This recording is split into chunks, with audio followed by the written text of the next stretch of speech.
আর এখন যে নতুন নিয়মটা সিকিম গভর্নমেন্ট নিয়ে আসতে চলেছে সেটা হচ্ছে যে যে যে জায়গাগুলোতে পারমিট লাগে, অর্থাৎ গুরুদংমা লেক, নাথুলা পাস, মানে নর্থ সিকিম এবং ইস্ট সিকিম, তাই কিন্তু তোমরা নিজেদের বাইক নিয়ে আর যেতে পারবে না।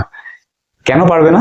কারণ সিকিম গভর্নমেন্টের বক্তব্য যে এই জায়গাগুলোতে নিজেদের বাইক নিয়ে যাওয়া যাবে না, কিন্তু রেন্টাল বাইক নিয়ে যাওয়া যাবে। মানে যে বাইকগুলোকে আমরা সেলফ ড্রাইভ করার জন্য ভাড়া নিই, সেই সব বাইকগুলোকে নিয়ে যাওয়া যাবে। তো এই নিয়মটা পুরোটাই আমার মনে হয়েছে যে মানে এটা করার কোনো কারণই হয় না, তার কারণ আমি যে বাইকটা নিয়ে যাচ্ছি সেই বাইকটার সাথে আমি অনেক বেশি কমফোর্টেবল, আমি সেই বাইকটাকে অনেক বেশি চিনি, তার কারণ আমি অনেক বেশি চালিয়েছি।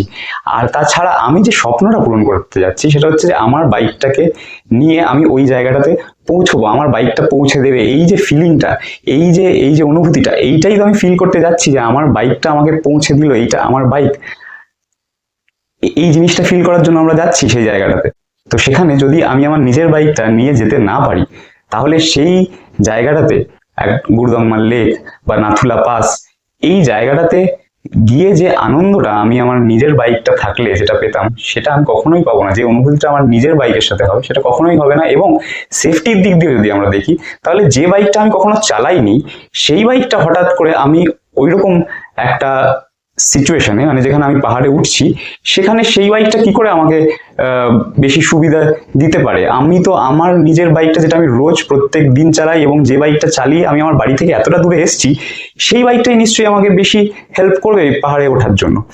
তো সিকিমের তরফ থেকে, সিকিম গভর্নমেন্টের তরফ থেকে বিভিন্ন সময় এরকম নিয়ম কিন্তু নিয়ে আসা হয়েছে বাইকার্সদেরকে ডিসকারেজ করার জন্য, যাতে বাইকার্সরা সেখানে না আসতে পারে। ভারতবর্ষের উত্তরাখণ্ড শুরু করে হিমাচল প্রদেশ শুরু করে যে কোনো জায়গায় কিন্তু বাইকার্সদের জন্য এরকম কোনো নিয়ম নেই। এবং যে কোনো জায়গায় আমি নিজে গিয়ে যেটা ফিল করেছি সেটা হচ্ছে সব জায়গায় কিন্তু বাইকার্সদেরকে খুব ওয়েলকাম করা হয়, তাদেরকে ওয়েলকাম করা হয় তাদের স্টেটের সৌন্দর্য তারা যে দেখতে এসছে তার জন্য।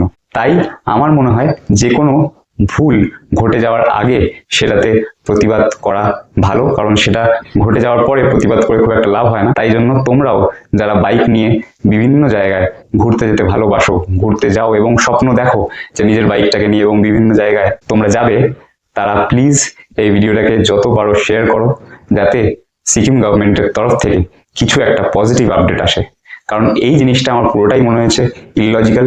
লোকাল যে লজিস্টিক্স আছে, মানে লোকাল যারা ওখানে ব্যবসা করছে গাড়ি বা এরকম ধরনের রেন্টাল বাইক, এবং শুধু তাদের বিজনেসটাকে প্রমোট করার জন্যই কিন্তু এরকম একটা নিয়ম আনার চেষ্টা হচ্ছে সিকিম গভর্নমেন্টের তরফ থেকে।